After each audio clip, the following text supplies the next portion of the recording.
के हॉस्पिटल मतलब पेट का ये मौका दिए कि हेल्थ के बारे में बात करें जो आजकल बहुत बहुत इम्पोर्टेंट टॉक है।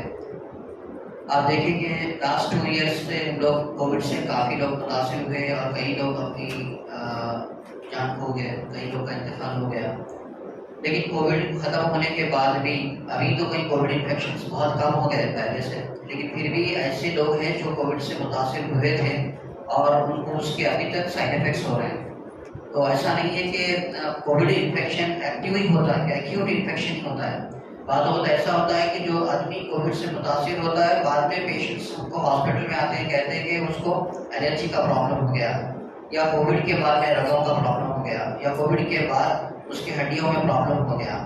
तो देखिए पहली बात पब्लिक में इम्पॉर्टेंट है कि 3 किस्म के इन्फेक्शन होते हैं। एक इन्फेक्शन जो बैक्टीरिया की वजह से होता है, और एक इन्फेक्शन जो वायरस की वजह से होता है, और एक इन्फेक्शन जो फंगस की वजह से होता है। ये समझना बहुत ज़रूरी है आम पब्लिक में किस वजह से है वो भी बोलता हूँ। किस तरह अगर नहीं समझे तो पब्लिक में किस तरह इसका साइड इफेक्ट्स होगा, कॉम्प्लिकेशन होंगे वो समझिए। जो बैक्टीरियल इन्फेक्शन होते हैं जो पहले ज़माने में हम सुनते थे, टाइफाइड हो गया, टीबी हो गया, और गले में दर्द होगा, स्ट्रेप्टोकोकल इन्फेक्शन हो गया, या किसी को हार्ट में इन्फेक्शन हो गया, वो बैक्टीरियल इन्फेक्शंस थे जो हम एंटीबायोटिक्स खाने की वजह से वो इन्फेक्शंस खत्म हो जाते थे। लेकिन अभी अल्लाह महफूज रखे वायरल इन्फेक्शंस बहुत हो गए। सब में बड़ा एग्जाम्पल वायरल इन्फेक्शंस का पब्लिक में कोविड का है। कोविड बैक्टीरियल इन्फेक्शन नहीं है, कोविड वायरस की वजह से हुआ। क्या प्रॉब्लम है? इन्फेक्शन तो इन्फेक्शन ही होता है ना, जो बैक्टीरिया से हो या वायरस से हो या फंगस से हो। फर्क क्या होता है? इसमें काफ़ी ज़्यादा फर्क होता है। आम पब्लिक को इसको बात समझना चाहिए। जैसा कि एक एग्जाम्पल देता हूँ, हम बचपन में देखते थे कि किसी को सर्दी खांसी हो जाती थी और बगैर कोई दवा के 5-6 दिन में उन्हें नॉर्मल भी हो जाता। कभी उन्हें जाकर मेडिकल में एंटीबायोटिक नहीं देता था, फिर वो किस तरह होते थे? वो जो इन्फेक्शन थे वो वायरस थे, वो एंटीबायोटिक से नहीं मरते।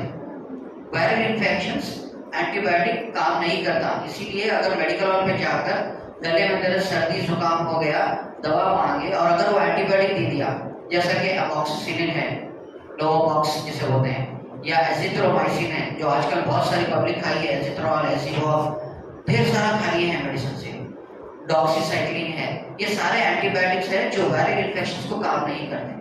तो पहली बात ये याद रख लीजिए, कभी भी कुछ बुखार आ गया, इन्फेक्शन हो गया तो 2 दिन सब्र करिए। खाली पैरास्टामोल ले लीजिए, क्रोसिन टैबलेट ले लीजिए, या टैबलेट डोरो ले लीजिए, वो काफ़ी हो जाता। क्योंकि ढेर सारे 100% में से 90% इन्फेक्शन जो कम्युनिटी में होते हैं, हॉस्पिटल में बाहर जो होते हैं, वो वायरस की वजह से होते हैं, जिसके लिए कोई एंटीबायोटिक की जरूरत नहीं है। वो सिर्फ और सिर्फ 5-6 दिन में खुद ब खुद कम हो जाएगा। उसके लिए आप खाली सिम्टोमेटिक ट्रीटमेंट लीजिए, जैसे सर में दर्द दिया, क्रोसिन टैबलेट लीजिए, अगर बहुत ज़्यादा खींचे कोई एनाल्जेसिक टैबलेट लीजिए, बस। उसके लिए कोई एंटीबायोटिक की जरूरत नहीं है। तो ये बड़ा फर्क है जो पब्लिक को जानना चाहिए कि वायरल इन्फेक्शन क्या होता है और बैक्टीरियल इन्फेक्शन क्या होता है।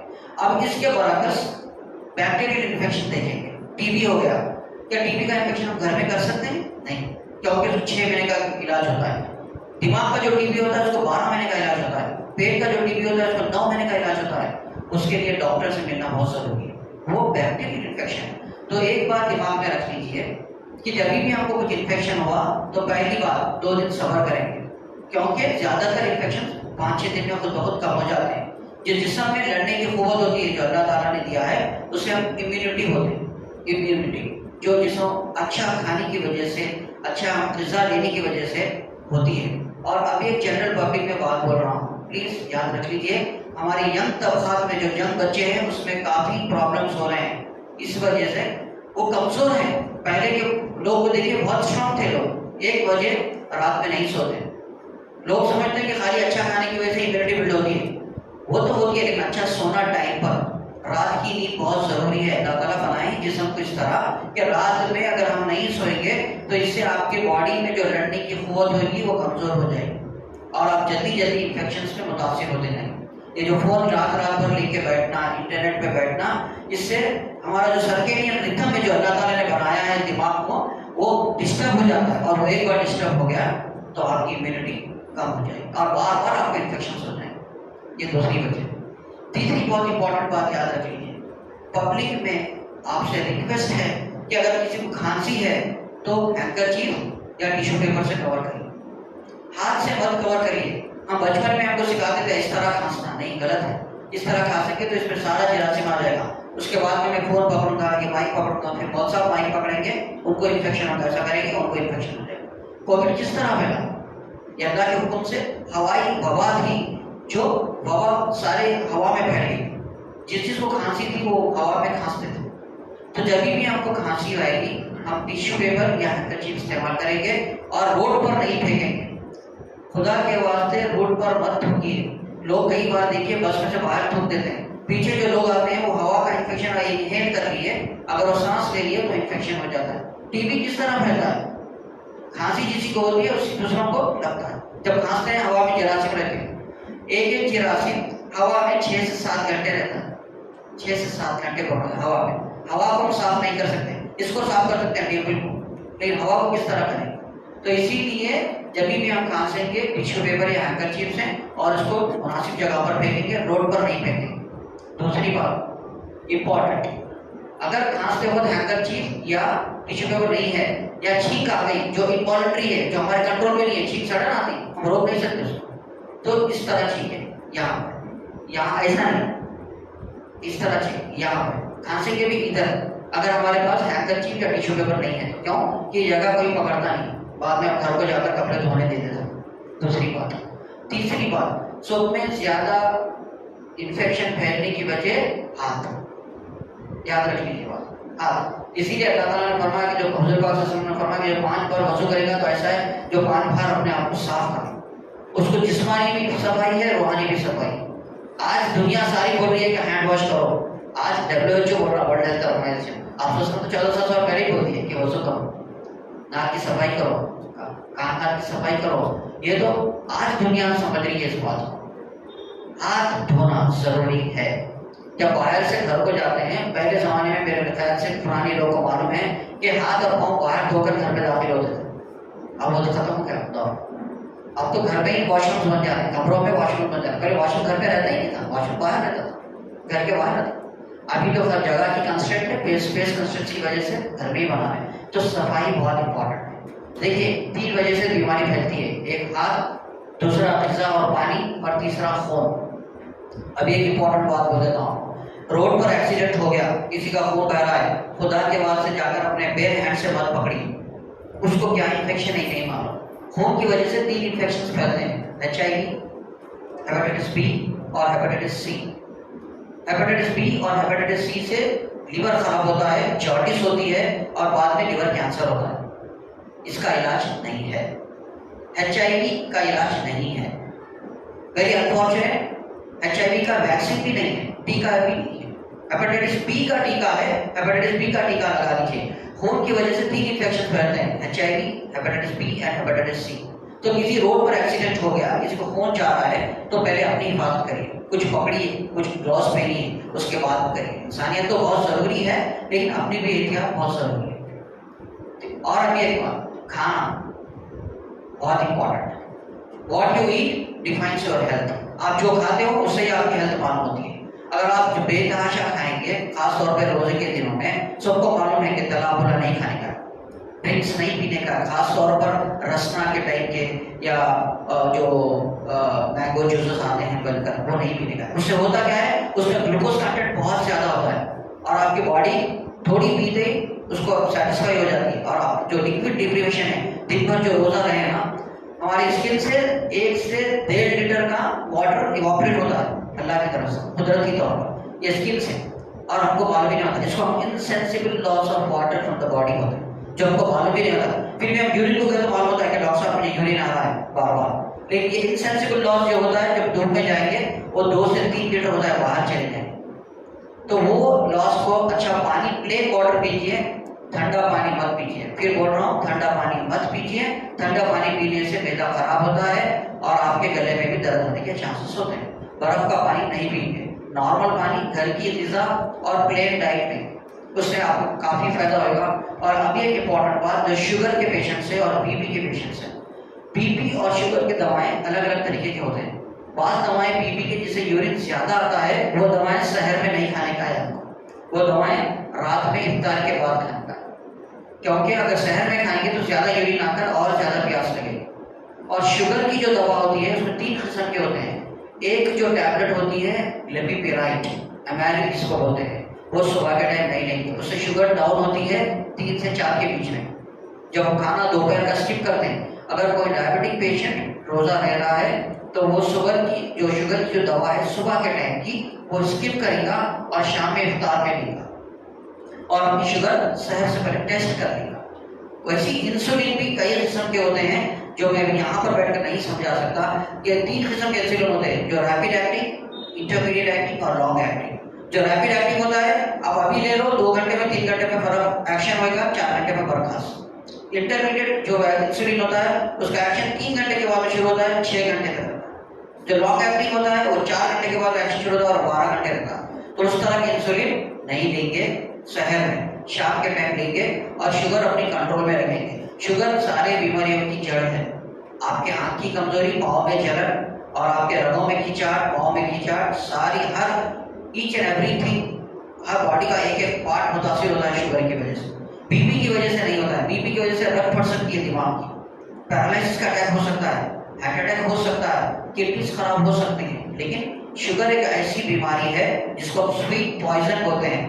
आप देखो 400-500 शुगर रहती है, डॉक्टर साहब मेरी तो तबीयत अच्छी है, आप टेस्ट करके बोल 400-500, मेरे को तो कुछ ना सर में दर्द है ना 5 चीज है। वो स्वीट पॉइजन है जो अंदर से बॉडी को खोखला कर देता है। तो इसीलिए डायबिटिक पेशेंट्स को चाहिए कि अपनी शुगर रूटीनली चेक करें और बीपी के मेडिसिन को डॉक्टर से बात कर थोड़े चेंजेस करें, जो बीपी और शुगर के पेशेंट जो रोजा रहे हैं। रही बात कार्डियक जो ड्रग्स, जो हार्ट के मेडिसिन ले रहे हैं, उसमें कोई चेंजेस करने की जरूरत नहीं है, क्योंकि ज्यादातर हार्ट के जो मेडिसिन होते हैं शहर में भी ले सकते हैं और इफ्तार में भी ले सकते हैं, उससे कोई प्रॉब्लम नहीं है।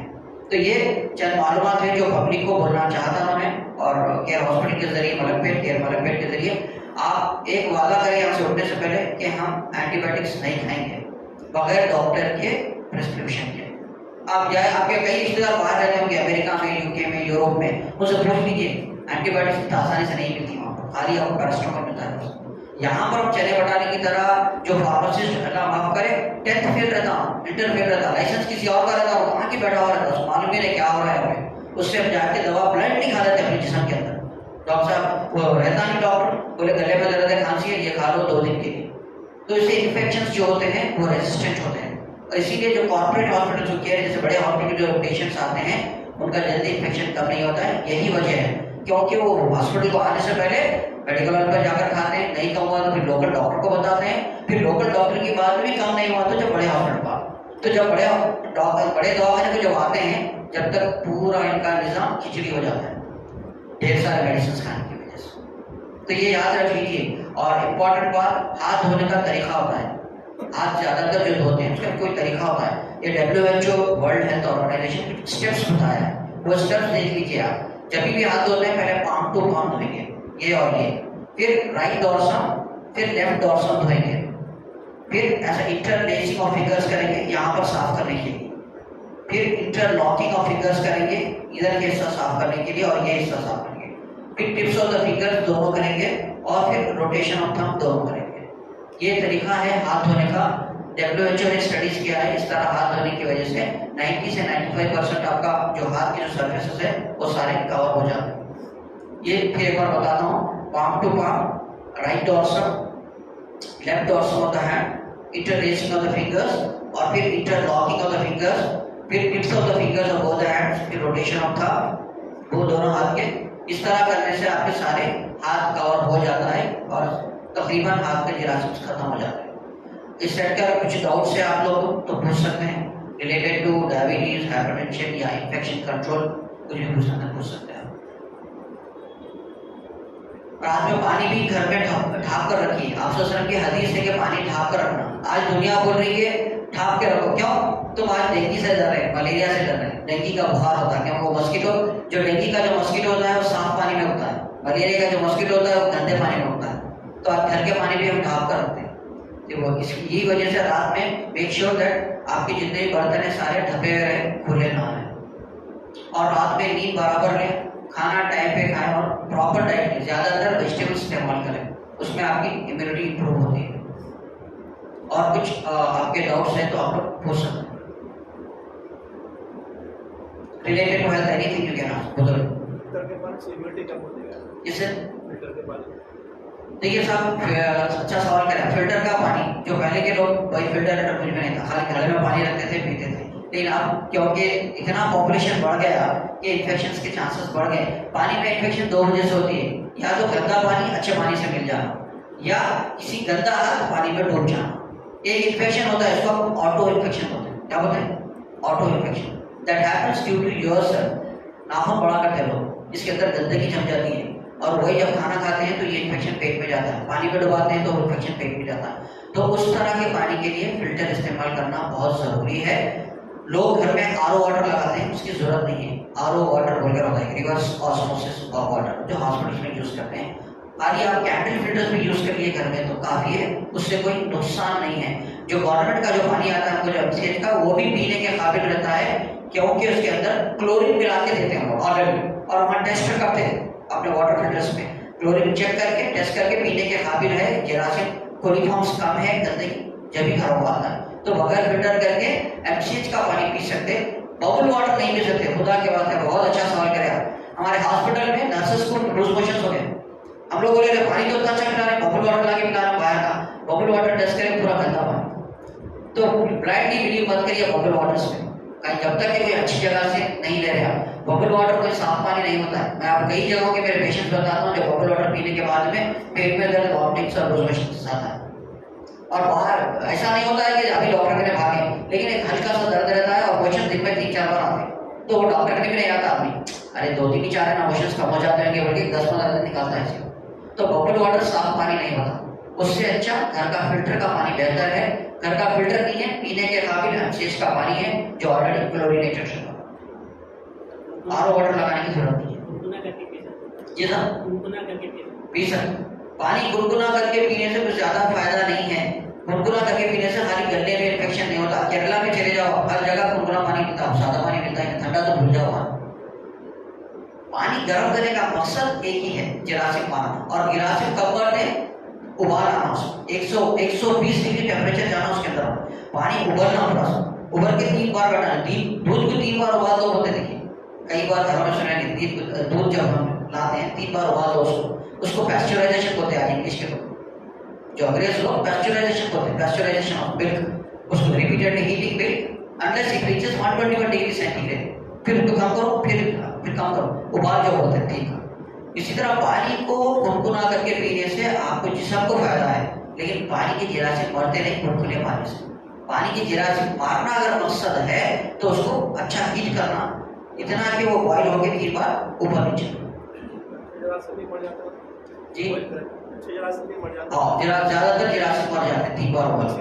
जी तो अच्छे हैं पानी साफ, अच्छे सवाल का अच्छा जरासीम भी होता है, आपकी बात गलत नहीं है, अच्छे जरासीम जिस्म में होते हैं। अब देखिए, मैं हम सब अब सेहतमंद है, किसी को बुखार नहीं है, मेरे मुंह में से आप एक स्वाब लेता हूँ, मैं लेकर कल आप आइए मेरे हॉस्पिटल को, बताता हूँ। एक प्लेट में इनॉकुलेट करते हैं माइक्रोबायोलॉजी में, जो मेरा सेक्शन है। कल आकर देखो उसमें ढेर सारे जरासीम रहते हैं। इसका मतलब क्या मैं बीमार हूँ? नहीं। अल्लाह ताला ने इंसान के जिस्म में अच्छे जरासीम भी दिया, जिसको हम कमेंसल्स बोलते हैं और कॉलोनाइजर्स बोलते हैं। समझ रहे हो बात को? कमेंसल्स और कॉलोनाइजर्स बोलते हैं। इसी के अभी नॉर्मल आदमी का यूरिन टेस्ट कराओ, जिसको बुखार नहीं है, कुछ भी नहीं है, यूरिन टेस्ट कराओ, उसके यूरिन में पसल्स रहता, तो उसके यूरिन में पसल्स है तो मतलब इन्फेक्शन है उसको? नहीं, वो नॉर्मल है।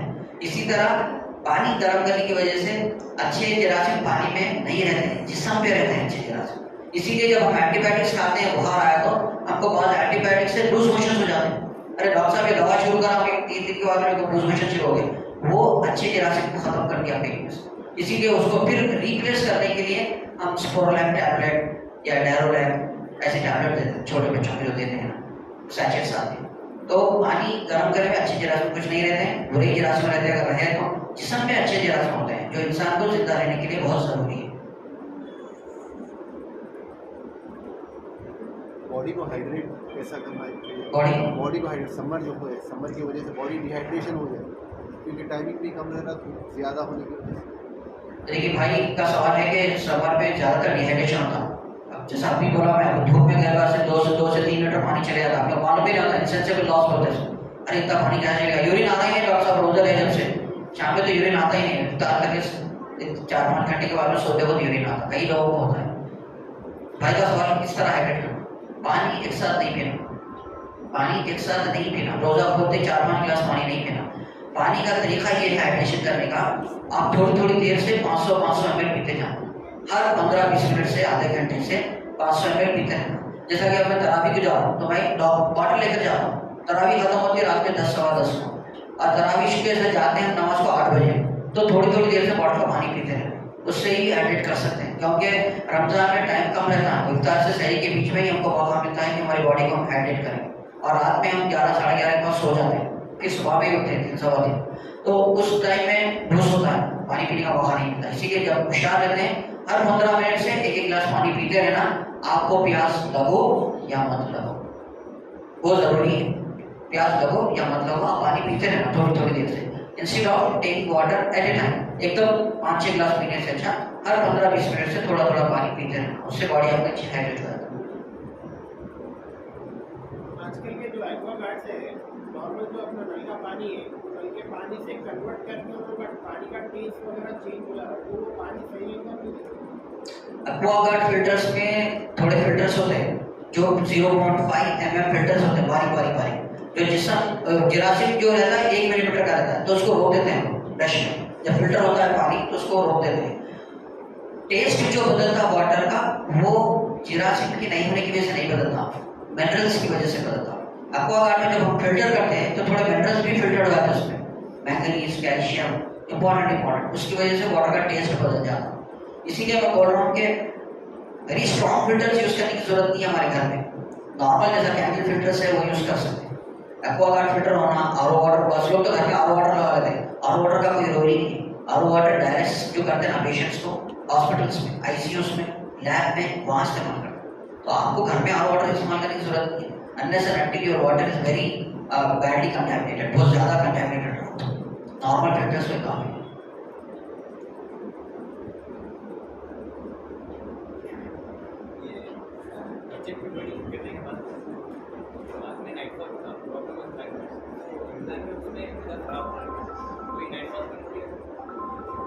नाइट फॉल्स में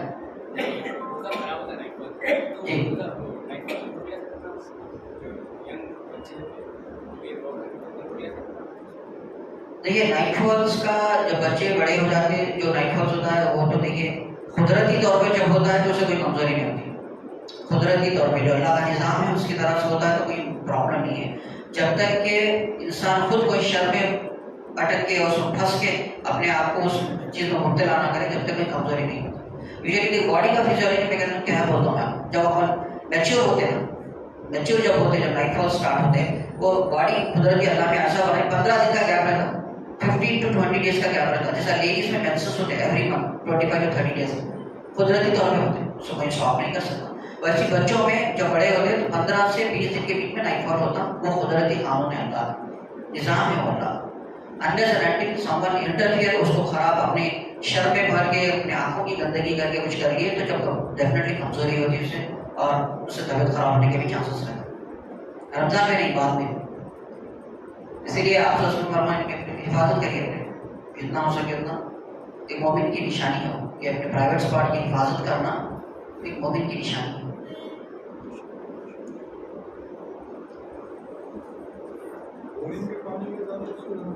जी सर,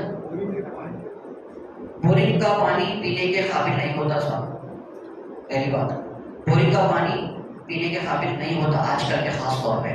बोरिंग का पानी नहीं पीना ही पड़ रहा कुछ मजबूरी की वजह से, तो उसको टेस्ट करा लेना साहब। आईपीएम में, इंस्टीट्यूट ऑफ प्रिवेंटिव मेडिसिन काचीगुड़े पे है, नारायणगुड़े पे है आईपीएम, वहाँ पे पानी लोग अक्सर क्या करते हैं, बोर वाटर ला के देते हैं टेस्ट करने के लिए, तो लोग टेस्ट करके बोलते हैं whether this water is fit for drinking और नॉट, ये पानी पीने के काबिल है या नहीं है, और आईपीएम में टेस्ट करके बोलते हैं। क्योंकि बोरिंग के पानी में ढेर सारे हार्ड वाटर सॉल्ट्स रहते हैं, जैसा कि बात जवाब में बोरिंग में देखिए आप वाइट बना के नलों के बारिश सुराख ब्लॉक हो जाते हैं, अक्सर देखेंगे हार्ड वाटर रहता है बोरिंगों का, जो पानी आके नाला ब्लॉक हो जाता है बारीक बारीक बहुत, वो सॉल्ट रहता, वो पीने के काबिल नहीं रहता, उससे बॉडी डैमेज होती है।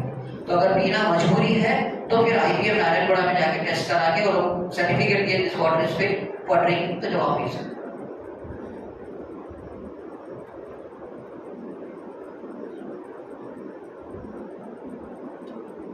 मिसवाक भी एक इम्पॉर्टेंट चीज़ है साहब। मिसवाक आप की हदीस है कि मिसवाक के बारे में तो ढेर सारी चीज़ें हैं, तो मिसवाक कितना करेंगे उतना ओरल कैविटी आपकी अच्छी रहेगी। आज कई स्टडीज कर रहे हैं लोग, अगर करके बोल रहे हैं कि मुंह की सफाई की वजह से हार्ट अटैक नहीं होता। कई स्टडीज आ रहे हैं कि मुंह जिसका साफ रहता है, जिरासमा कम रहते हैं, उसको हार्ट अटैक नहीं होता है। तो आप तो मिसवाक का तरीका जवानों मैंने बताया, तो मिसवाक अपने ऊपर हासिल कर लीजिए, उससे कई फायदे हैं, बहुत medical and spiritual, no doubt.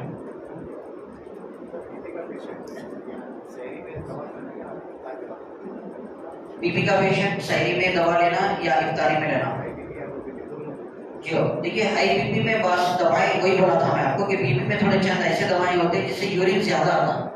अगर उस तरह की दवाएं हैं जिसको हम डायरेटिक्स बोलते हैं, तो वो सहरी में ले लेना, वो इफ्तार में लेना।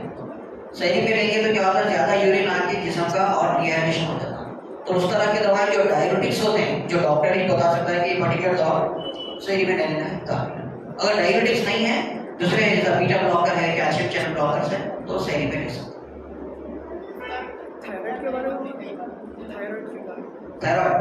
थायराइड एक हार्मोन की प्रॉब्लम है साहब, एक ग्लैंड रहता है यहाँ पे, उसमें अल्लाह की वजह से कोई रमजान में इफ्तारी से, सहरी से, फास्टिंग से कुछ भी इफेक्ट नहीं होता।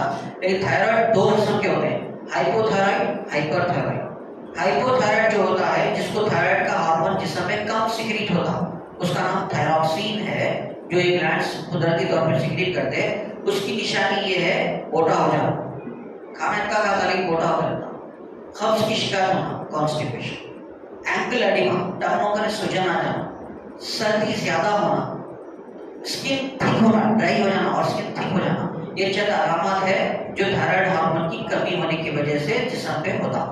फिर बहुत होना है, मोटापा आना, स्किन ठीक हो जाना, घट हो जाना और ड्राई हो जाना, और कॉन्स्टिपेशन रहना, और इंसान ज्यादातर आलसी हो जाता, ज्यादातर उसको ड्राउसी रहना, ज्यादातर सोना की प्रेफर करता और काम में एक्टिव नहीं रहना, वो थायराइड कम होने की निशानी।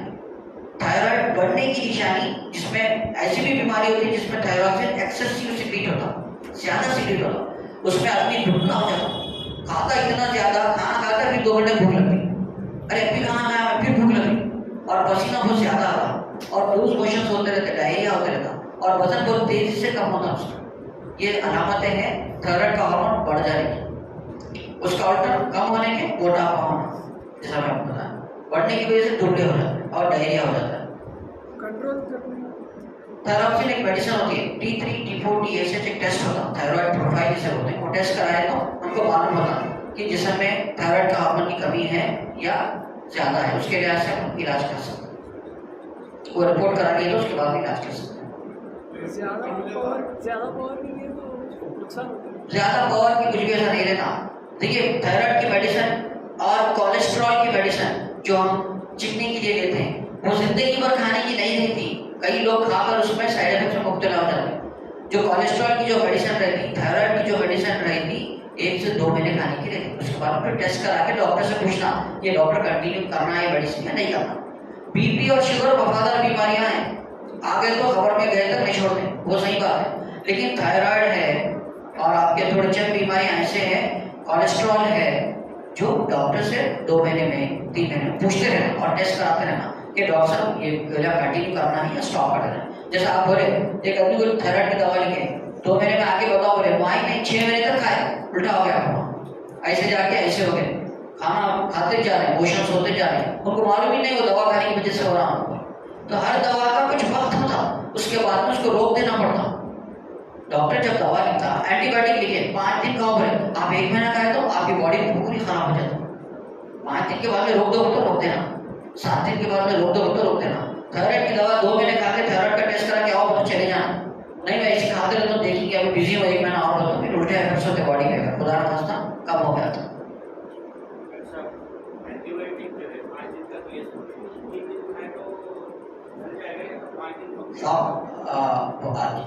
मैं इन्फेक्शन स्पेशलिस्ट हूँ केरल में, ये पेशेंट ऐसे बहुत देखता हूँ जैसा होते हैं।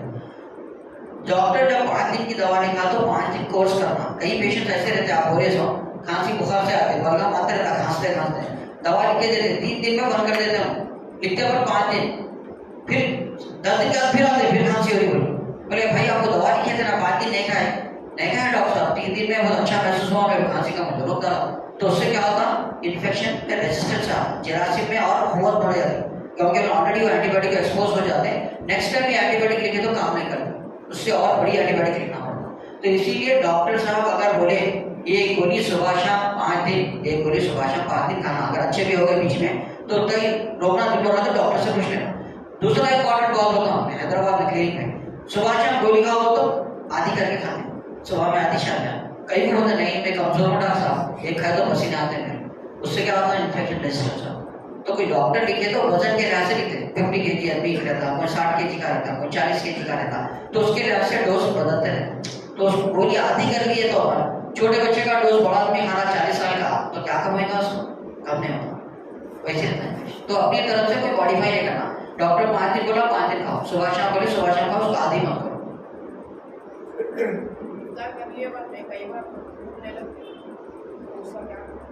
इफ्तार कम कर दो, भूख लगती है, इफ्तार अगर हम ज्यादा कर लिए तो भूख नहीं लगती। और बात चलो क्या होता, आपके एज के लोगों को तो भूख लगना ही लगना है, बड़े लोगों की उम्र को अलग बात है।